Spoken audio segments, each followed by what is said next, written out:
નમસ્કાર વિદ્યાર્થી મિત્રો, આસ્થા યુટ્યુબ લેક્ચરમાં આપણું હાર્દિક સ્વાગત છે. ધોરણ 10 વિષય વિજ્ઞાન એન્ડ ટેકનોલોજી, ચેપ્ટર નંબર 10 પ્રકાશનું પરાવર્તન અને વક્રીભવન. હવે ચેપ્ટરને થોડુંક આગળ ધપાવીએ તો પ્રશ્ન છે અરીસાના. હવે બધા પ્રશ્ન પૂરા. હવે શરૂ થશે લેન્સ. બરાબર. તો લેન્સ એટલે શું? લેન્સ કોને કહેવાય? તો એની ડેફિનેશન લખી છે, એક અથવા બંને વક્ર સપાટીઓ વડે ઘેરાતા પારદર્શક માધ્યમને શું કહેવાય છે? લેન્સ. ડેફિનેશન છે, એક અથવા બંને વક્ર સપાટીઓ વડે ઘેરાતા પારદર્શક માધ્યમને શું કહેવાય છે? લેન્સ. તો લેન્સના બે પ્રકાર છે, એક છે અંતર્ગોળ લેન્સ અને બીજો છે બહિર્ગોળ લેન્સ. લેન્સના કેટલા પ્રકાર? બે, અંતર્ગોળ લેન્સ અને બહિર્ગોળ લેન્સ. તો અંતર્ગોળ લેન્સ કોને કહેવાય? કે જે લેન્સની અંદરની સપાટી ખાડાવાળી હોય તો તેવા લેન્સને શું કહેવાય છે? અંતર્ગોળ લેન્સ. જે મેં આકૃતિ દોરી છે, જે લેન્સની અંદરની સપાટી ખાડાવાળી હોય તેને અંતર્ગોળ લેન્સ કહેવાય. તો એવી જ રીતે એનું ઉલટું, જે લેન્સની બહારની સપાટી ઉપસેલી હોય તો તેવા લેન્સને શું કહેવાય છે? બહિર્ગોળ લેન્સ. જે મેં ડેફિનેશન લખી છે કે જે લેન્સની બહારની સપાટી ઉપસેલી હોય તો તેવા લેન્સને શું કહેવાય છે? બહિર્ગોળ લેન્સ. અંતર્ગોળ લેન્સ અને બહિર્ગોળ લેન્સ એ લેન્સના બે પ્રકાર છે, જે મેં આકૃતિ દોરી છે. અંતર્ગોળ લેન્સ એટલે તે તેની કિનારીની સાપેક્ષે મધ્યમાં કેવો હોય છે? પાતળો, તો નજીક હોય છે, બંને સપાટી કિનારીઓ નજીક હોય છે. જ્યારે બહિર્ગોળ લેન્સમાં બંને કિનારી દૂર હોય એટલે વચ્ચેથી ભાગ કેવો થાય છે? જાડો થાય છે. તો તે તેની કિનારીની સાપેક્ષે મધ્યમાં કેવો હોય છે? જાડો. બીજું કે અંતર્ગોળ લેન્સ બીજા કયા લેન્સ તરીકે ઓળખાય? અપસારી લેન્સ. જ્યારે બહિર્ગોળ લેન્સને કેના વડે ઓળખાય છે? અભિસારી લેન્સ. બરાબર, આ બે શબ્દ યાદ રાખજો. અંતર્ગોળ લેન્સને કહેવાય છે અપસારી લેન્સ અને બહિર્ગોળ લેન્સને શું કહેવાય છે? અભિસારી લેન્સ. બરાબર. તો આ પ્રશ્ન હતો લેન્સ એટલે શું. લેન્સની ડેફિનેશન છે, એક અથવા બંને વક્ર સપાટીઓ વડે ઘેરાતા પારદર્શક માધ્યમને લેન્સ કહેવાય. લેન્સના બે પ્રકાર, અંતર્ગોળ લેન્સ અને બહિર્ગોળ લેન્સ. અંતર્ગોળ લેન્સ કોને કહેવાય? કે જે લેન્સની અંદરની સપાટી ખાડાવાળી હોય તો તેને અંતર્ગોળ લેન્સ કહેવાય. જે લેન્સની બહારની સપાટી ઉપસેલી હોય તો તેવા લેન્સને શું કહેવાય છે? બહિર્ગોળ લેન્સ. બરાબર. બહિર્ગોળ લેન્સની કિનારીની સાપેક્ષે મધ્યમાં કેવો હોય છે? જાડો. જ્યારે અંતર્ગોળ કેવો હોય છે? પાતળો. અંતર્ગોળ લેન્સને કહેવાય છે અપસારી લેન્સ અને બહિર્ગોળ લેન્સને કહેવાય છે અભિસારી લેન્સ. બરાબર. હવે જેમ અરીસા માટે આપણે બધી વક્રતા કેન્દ્ર, વક્રતા ત્રિજ્યા, બરાબર, ઓપ્ટિકલ કેન્દ્ર એવી ડેફિનેશન જોઈએ હતી, એવી રીતે કોના માટે આવશે? લેન્સ માટે પણ ડેફિનેશન આવશે. બરાબર. તો બે ગોળા છે. તો પહેલી ડેફિનેશન છે, વક્રતા કેન્દ્ર કોને કહેવાય? કે જે લેન્સની વક્ર સપાટી, જે પારદર્શક ગોળાનો એક ભાગ છે, આ પારદર્શક ગોળા છે, જેને આ વક્ર સપાટી, એ ગોળાનો એક ભાગ, તે ગોળાના કેન્દ્રની લેન્સની શું કહેવાય છે? સપાટીનું વક્રતા કેન્દ્ર કહે છે. ગોળા. બરાબર. એને લેન્સ. લેન્સના બે વક્રતા કેન્દ્ર C1 અને C2. આ જે આખો ગોળો છે, જેને મધ્યમાં જે કેન્દ્ર હોય એને શું કહેવાય છે? વક્રતા કેન્દ્ર. બે ગોળા છે એટલા માટે પહેલા ગોળા માટેનું વક્રતા કેન્દ્ર C1 અને બીજા ગોળા માટે વક્રતા કેન્દ્ર C2. મુખ્ય અક્ષ કે લેન્સના બંને વક્રતા કેન્દ્ર C1 અને C2 માંથી પસાર થતી કાલ્પનિક રેખા, જે તમને દેખાતી ના હોય, આપણે એઝ્યુમ કરવાની હોય. બરાબર. કાલ્પનિક રેખાને શું કહેવાય છે? મુખ્ય અક્ષ. બરાબર. તે લેન્સના બંને વક્રતા કેન્દ્રમાંથી C1 અને C2 માંથી પસાર થતી કાલ્પનિક અક્ષને શું કહેવાય છે? મુખ્ય અક્ષ. ત્રીજું છે પ્રકાશીય કેન્દ્ર. બરાબર. તો લેન્સની મુખ્ય અક્ષ પર આવેલા લેન્સના મધ્યબિંદુને શું કહેવાય છે? પ્રકાશીય કેન્દ્ર.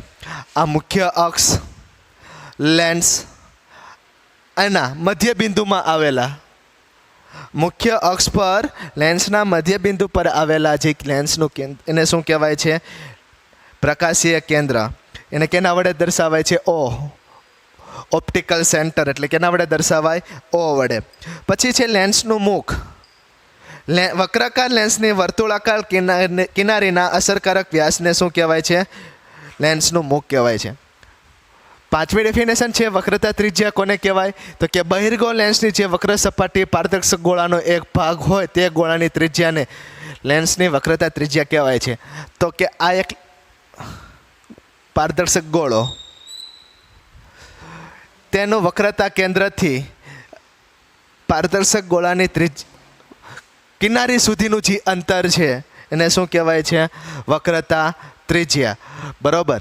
પછી મુખ્ય કેન્દ્ર, બહિર્ગોળ લેન્સ પર તેના મુખ્ય અક્ષને સમાંતર આપાત થતા પ્રકાશના કિરણો લેન્સ દ્વારા વક્રીભવન પામી લેન્સની મુખ્ય અક્ષ પરના જે બિંદુએ કેન્દ્રિત થતા હોય તો તે બિંદુને શું કહેવામાં આવે છે?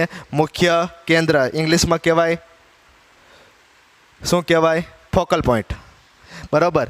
ડેફિનેશન છે બહિર્ગોળ લેન્સ પર તેના મુખ્ય અક્ષને સમાંતર આપાત થતા પ્રકાશના કિરણો લેન્સના મુખ્ય અક્ષ પર જે બિંદુએ કેન્દ્ર થતા હોય તેને શું કહેવાય છે? મુખ્ય કેન્દ્ર. પછી છે લેન્સને બે મુખ્ય કેન્દ્ર હોય, F1 બીજા ગોળા માટે F2. F1 જ્યાં કેન્દ્રિત થતા હોય, ધારો કે એક બાજુથી પ્રકાશના કિરણો આપાત થતા હોય અને બીજી બાજુ એનું પ્રતિબિંબ મળે, તો જે બાજુથી આપાત થતા હોય તે બાજુ F1 અને જે બાજુ પ્રતિબિંબ મળે છે તે બાજુ મુખ્ય કેન્દ્ર F2. કેન્દ્ર લંબાઈ, લેન્સના પ્રકાશીય કેન્દ્ર અને મુખ્ય કેન્દ્ર વચ્ચેના અંતરને શું કહેવાય છે? કેન્દ્ર લંબાઈ. બરાબર. લેન્સના પ્રકાશીય કેન્દ્ર અને મુખ્ય કેન્દ્ર વચ્ચેના અંતરને શું કહેવાય? કેન્દ્ર લંબાઈ. કેન્દ્ર લંબાઈ 2 હોય. F1 થી ઓપ્ટિકલ સેન્ટર O થી F1 સુધીના અંતરને F1. ઓપ્ટિકલ સેન્ટર O થી જ્યાં પ્રતિબિંબ મળે છે મુખ્ય અક્ષ પર ત્યાં F2 સુધીના અંતરને શું કહેવાય છે? કેન્દ્ર લંબાઈ. Small F2. બરાબર. કેપિટલ F1 અને F2. કેપિટલ F1 અને F2 થશે એ મુખ્ય કેન્દ્ર થશે. સ્મોલ F1 અને F2 થશે એ શું થશે? કેન્દ્ર લંબાઈ. તો આ બધી ડેફિનેશન છે, જે ડેફિનેશન આપણે અરીસા માટે જોઈ હતી સેમ એના જેવી જ ડેફિનેશન છે. બરાબર. તો તમારે લેન્સ એટલે શું ડેફિનેશન યાદ રાખવાની છે. લેન્સના બે પ્રકાર છે, અંતર્ગોળ અને બહિર્ગોળ, એની ડેફિનેશન. અને અંતર્ગોળ લેન્સને અપસારી લેન્સ કહેવાય, જ્યારે બહિર્ગોળ લેન્સને કેવો લેન્સ કહેવાય છે? અભિસારી લેન્સ. ઓકે. તો આટલું તમારે યાદ રાખવાનું છે. આભાર.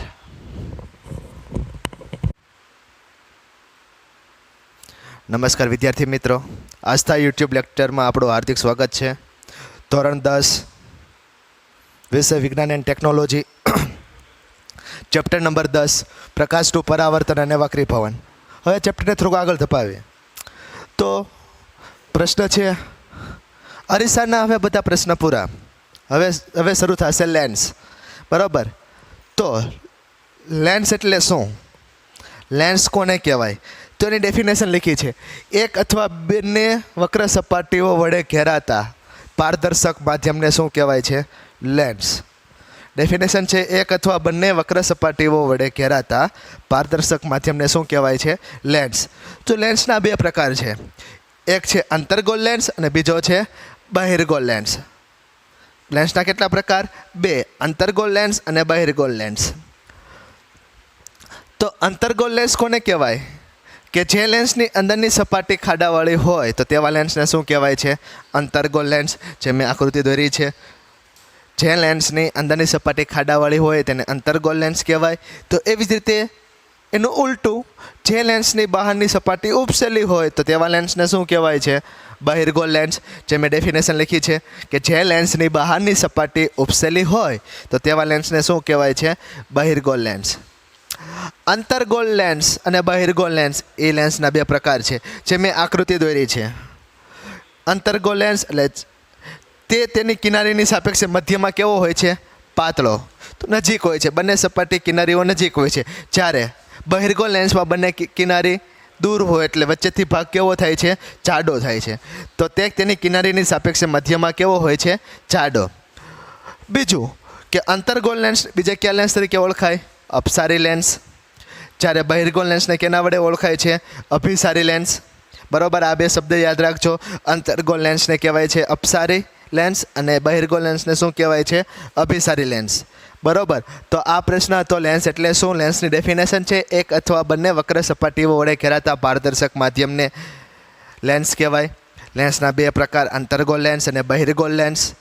અંતર્ગોળ લેન્સ કોને કહેવાય કે જે લેન્સની અંદરની સપાટી ખાડાવાળી હોય તો તેને અંતર્ગોળ લેન્સ કહેવાય.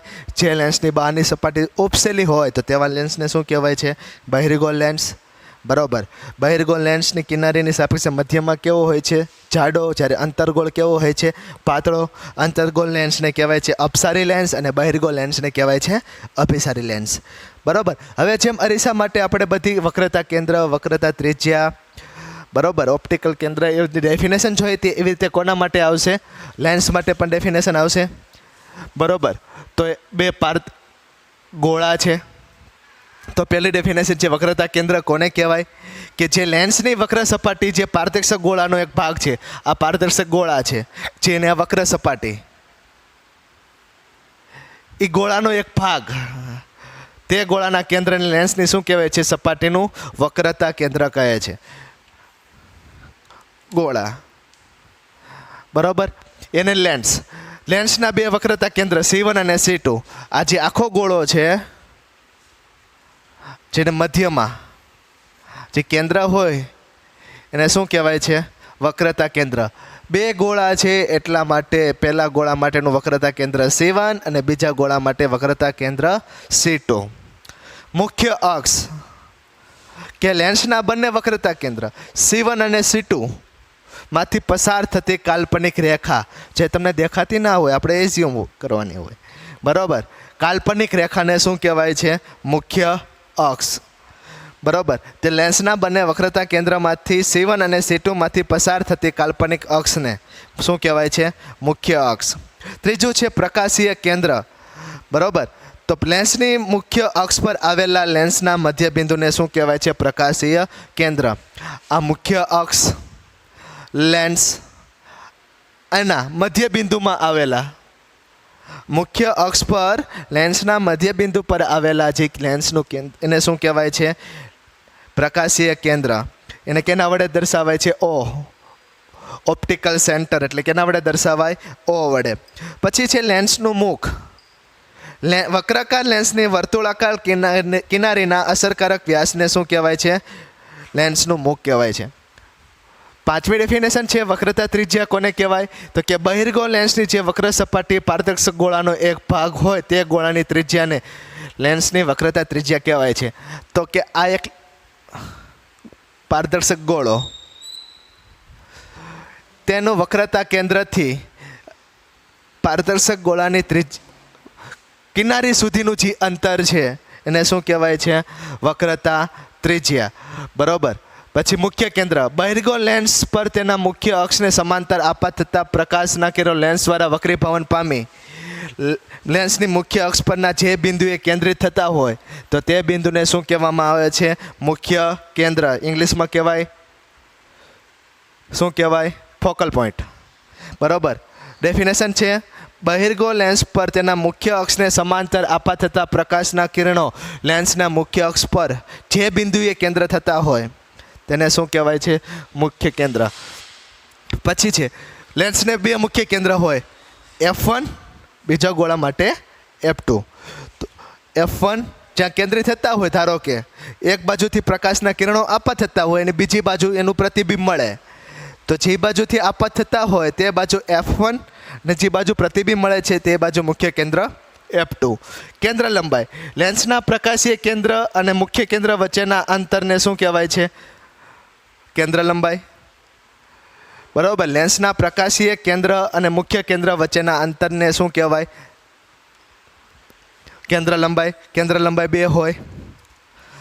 F1 થી ઓપ્ટિકલ સેન્ટર O થી F1 સુધીના અંતરને F1. ઓપ્ટિકલ સેન્ટર O થી જ્યાં પ્રતિબિંબ મળે છે મુખ્ય અક્ષ પર ત્યાં F2 સુધીના અંતરને શું કહેવાય છે? કેન્દ્ર લંબાઈ. Small F2. બરાબર. કેપિટલ F1 અને F2. કેપિટલ F1 અને F2 થશે એ મુખ્ય કેન્દ્ર થશે. સ્મોલ F1 અને F2 થશે એ શું થશે? કેન્દ્ર લંબાઈ. તો આ બધી ડેફિનેશન છે જે ડેફિનેશન આપણે અરીસા માટે જોઈ હતી, સેમ એના જેવી જ ડેફિનેશન છે. બરાબર. તો તમારે લેન્સ એટલે શું ડેફિનેશન યાદ રાખવાની છે. લેન્સના બે પ્રકાર છે, અંતર્ગોળ અને બહિર્ગોળ, એની ડેફિનેશન, અને અંતર્ગોળ લેન્સને અપસારી લેન્સ કહેવાય, જ્યારે બહિર્ગોળ લેન્સને કેવો લેન્સ કહેવાય છે? અભિસારી લેન્સ. ઓકે, તો આટલું તમારે યાદ રાખવાનું છે. આભાર. નમસ્કાર વિદ્યાર્થી મિત્રો, આસ્થા યુટ્યુબ લેક્ચરમાં વિડીયો લેક્ચરમાં આપણું હાર્દિક સ્વાગત છે. ધોરણ 10 ચેપ્ટર 10મું પ્રકાશનું પરાવર્તન અને વક્રીભવન. અગાઉના લેક્ચરમાં આપણે લેન્સ વિશે વાત કરી હતી. લેન્સના પ્રકાર કયા કયા છે અને એની ડેફિનેશન જોઈ હતી. હવે આપણે ગોલીય લેન્સ વડે રચાતા પ્રતિબિંબ મેળવવા માટે મુખ્ય કયા કિરણોનો ઉપયોગ થાય છે. જેવી રીતે આપણે અરીસામાં કયા કિરણનો ઉપયોગ થતો હતો એવી જ રીતે લેન્સમાં પણ ઉપયોગ થાય છે, બરાબર. અને તેને લીધે વસ્તુને જુદા જુદા સ્થાન ઉપર મૂકો ને કેવું પ્રતિબિંબ મળે છે એ આપણે જોવાનું છે. તો જોઈએ, અરીસામાં પણ એવું પેલું કિરણ એવું હતું કે જે કિરણ મુખ્ય અક્ષને સમાંતર પસાર થતું હોય તો શું થાય. તો લેન્સમાં આપણે જોઈએ કે જે કિરણ મુખ્ય અક્ષને સમાંતર પસાર થાય, જે કિરણ મુખ્ય અક્ષને સમાંતર પસાર થાય તે હંમેશા મુખ્ય કેન્દ્ર એફમાંથી પસાર થાય. ક્યાંથી પસાર થાય? મુખ્ય કેન્દ્ર એફમાંથી. જે કિરણ મુખ્ય અક્ષને સમાંતર આપાત થતું હોય તે કિરણ મુખ્ય કેન્દ્ર એફમાંથી પસાર થાય. આ પહેલો નિયમ છે. બીજું કિરણ કે મુખ્ય કેન્દ્રમાંથી પસાર થતું કિરણ શું થાય કે જે કિરણ મુખ્ય કેન્દ્રમાંથી આપાત થતું હોય તે વક્રીભવન પામી હંમેશા મુખ્ય અક્ષને સમાંતર પસાર થાય. હજી એકવાર બોલું છું, જે કિરણ મુખ્ય કેન્દ્ર એફમાંથી આપાત થતું હોય, લેન્સ ઉપર આપાત થઈ વક્રીભવન પામી મુખ્ય અક્ષને સમાંતર પસાર થાય છે. અને ત્રીજું કે પ્રકાશીય કેન્દ્ર એટલે ઓપ્ટિકલ સેન્ટર ઓમાંથી જે પ્રકાશનું કિરણ પસાર થતું હોય કે જે કિરણ એમાંથી આપાત થાય છે ત્યાંથી શું થાય છે? ઓપ્ટિકલ સેન્ટર ઓમાંથી જ શું થાય છે? પસાર થાય છે. જે કિરણ ઓપ્ટિકલ સેન્ટર ઓમાંથી આપાત થાય તે કિરણ લેન્સ વડે વક્રીભવન પામી ઓપ્ટિકલ સેન્ટર ઓમાંથી જ પસાર થાય છે. આ મુખ્ય 3 કિરણો હતા. મુખ્ય અક્ષને સમાંતર આપાત થાય તો મુખ્ય કેન્દ્ર એફમાંથી પસાર થાય. જો મુખ્ય કેન્દ્ર એફમાંથી પસાર થાય તો મુખ્ય અક્ષને સમાંતર. અને ત્રીજું ઓપ્ટિકલ સેન્ટર ઓમાંથી પસાર થાય તો ઓપ્ટિકલ સેન્ટર ઓમાંથી જ વક્રીભવન પામી પાછું ફરે. હવે આ ત્રણેય કિરણોનો ઉપયોગ કરી અને વસ્તુને જુદા જુદા સ્થાને મૂકવામાં આવે અને પ્રતિબિંબ ક્યાં મળે, કેવડું મળે અને કેવું મળે એ આપણે જોવાનું છે. તો એના માટેની આકૃતિ છે. વસ્તુ આપણે મૂકી છીએ અનંત અંતરે. અરીસામાં પણ જોયું તો આપણે વસ્તુને અનંત અંતરે મૂકો છો તો પ્રતિબિંબ સાવ અત્યંત નાનું મળતું હતું, બરાબર. તો લેન્સ, બહિર્ગોળ લેન્સ, જે બહિર્ગોળ લેન્સ હોય એમાં હંમેશા પ્રતિબિંબ મળે છે વાસ્તવિક અને ઉલટું, જ્યારે અંતર્ગોળ લેન્સમાં પ્રતિબિંબ મળે છે આભાસી અને ચતું, બરાબર. તો બહિર્ગોળ લેન્સ છે, વચ્ચેથી જે અક્ષ પસાર થાય ને મુખ્ય અક્ષ કહેવાય. વસ્તુને મૂકો છો અનંત અંતરેમાંથી વસ્તુમાંથી પ્રકાશના કિરણો આવે છે. જો મુખ્ય અક્ષને સમાંતર આપાત થાય છે, લેન્સ પડે વક્રીભવન પામી પહેલા કિરણની જેમ ક્યાં ભેગા થાય છે? મુખ્ય કેન્દ્ર એફ પર. તો પ્રતિબિંબનું સ્થાન મુખ્ય કેન્દ્ર F2 પર. પ્રતિબિંબનો પ્રકાર તો કે વાસ્તવિક અને ઉલટું. પોઈન્ટ એટલે એને કહેવાય અત્યંત નાનું, અથવા એને બીજો શબ્દ કહેવાય છે બિંદુવત. શું કહેવાય છે? બિંદુવત. આ પહેલી આકૃતિ છે. હવે બીજી આકૃતિ છે. વસ્તુનું સ્થાન 2Fથી થોડેક દૂર, જેમ આપણે અહીંયા સીધથી થોડોક દૂર લખતા હતા અરીસા માટે, તો આપણે અહીંયા શું લખશું? 2Fથી થોડેક દૂર. કે વસ્તુનું સ્થાન ક્યાં છે? 2Fથી થોડેક દૂર. 2F1થી થોડેક દૂર મૂકો તો પહેલું કિરણ મુખ્ય અક્ષને સમાંતર પરાવર્તન વક્રીભવન પામી કેમાંથી પસાર થાય? F2માંથી. ત્રીજો નિયમ, ઓપ્ટિકલ સેન્ટર ઓમાંથી જે પ્રકાશનું કિરણ આપાત થાય છે પરાવર્તન પામી કેમાંથી જ પસાર થાય? ઓપ્ટિકલ સેન્ટર ઓમાંથી. તો પ્રતિબિંબ ક્યાં મળે છે? તો કે F2 અને 2F2ની વચ્ચે. F2 અને 2F2ની વચ્ચે. બહિર્ગોળ લેન્સ છે એટલે પ્રતિબિંબ કેવું મળશે? વાસ્તવિક અને ઉલટું. અને જો વસ્તુ કરતાં કદમાં કેવું છે? નાનું. તો શું લખશું અહીંયા? વસ્તુ કરતાં નાનો, બરાબર. આ બીજી આકૃતિ થઈ. ત્રીજી આકૃતિ જોઈ. વસ્તુનું સ્થાન છે 2F1 પર. વસ્તુ ક્યાં મૂકવો છો? 2F1 પર, જે અરીસામાં આપણે જોયું હતું. સી વસ્તુનું સ્થાન સી ઉપર મૂકતા હતા, વક્રતા કેન્દ્ર ઉપર. તો એવી જ રીતે અહીંયા શું મૂકશું? 2F1 પર. વસ્તુનું સ્થાન 2F1 પર. પહેલું કિરણ મુખ્ય અક્ષને સમાંતર વક્રીભવન પામી કેમાંથી પસાર થાય? એફમાંથી પસાર થાય. જે કિરણ એફમાંથી પસાર થાય ક્યાં જાય છે? મુખ્ય અક્ષને સમાંતર. તો પ્રતિબિંબ ક્યાં મળે છે? લેન્સની પેલી પાર. બરાબર. તો વસ્તુનું સ્થાન ક્યાં મળે છે? 2F2 પર.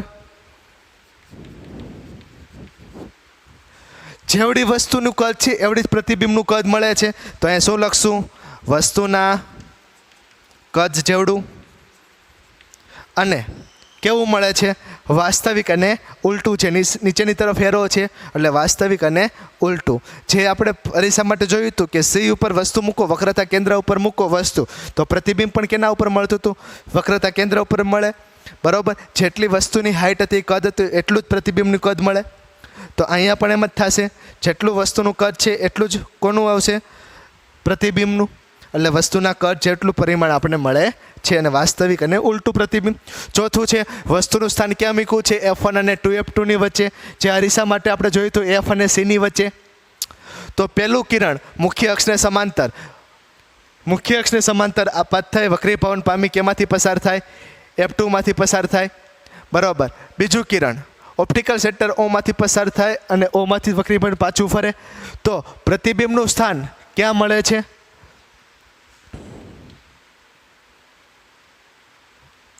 F2 થી દૂર. જો કેવું મળે? તો કે નીચેની તરફ એરો છે એટલે વાસ્તવિક અને ઉલટું. જે અહીં લખ્યું છે પ્રતિબિંબનું સ્થાન વાસ્તવિક અને ઉલટું. પ્રતિબિંબનું પરિમાણ. પરિમાણ એટલે કદ કેવડું છે? તો જો વસ્તુ કરતાં પ્રતિબિંબનું કદ કેવડું થાય છે? મોટું. તો અહીં શું લખશું? વસ્તુ કરતાં મોટું. હવે વસ્તુ ક્યાં મૂકો છો? F1 પર. જે આપણે વસ્તુ મૂકતા હતા ત્યાં F1, F પર. વસ્તુનું સ્થાન F1 પર. વસ્તુ F1 પર મૂકો છો. પહેલું કિરણ મુખ્ય અક્ષને સમાંતર વક્રીભવન પામી F2માંથી પસાર થાય. બીજું ત્રીજો નિયમ ઓપ્ટિકલ સેન્ટર ઓમાંથી પસાર થાય ને ઓમાંથી જ પાછું ફરે. બરાબર. બે કિરણ કે ભેગા નથી થતા? તો ભેગા થાય, પણ ક્યાં ભેગા થાય? અનંત અંતરે. તો પ્રતિબિંબનું સ્થાન ક્યાં આવશે? અહીંયા અનંત અંતરે. કેવું પ્રતિબિંબ મળે? વાસ્તવિક અને ઉલટું. અને પ્રતિબિંબનું કદ પરિમાણ અનંત અંતરે ભેગા થતા હોય તો પ્રતિબિંબ કેવું મળે? ખૂબ જ મોટું. વસ્તુ કરતાં ખૂબ જ મોટું. અને છેલ્લી આકૃતિ છે જે આપણે અરીસા માટે ધ્રુવ P અને Fની વચ્ચે મૂકતા હતા. તો અહીંયા આપણે F1 અને Oની વચ્ચે મૂકવાનું છે.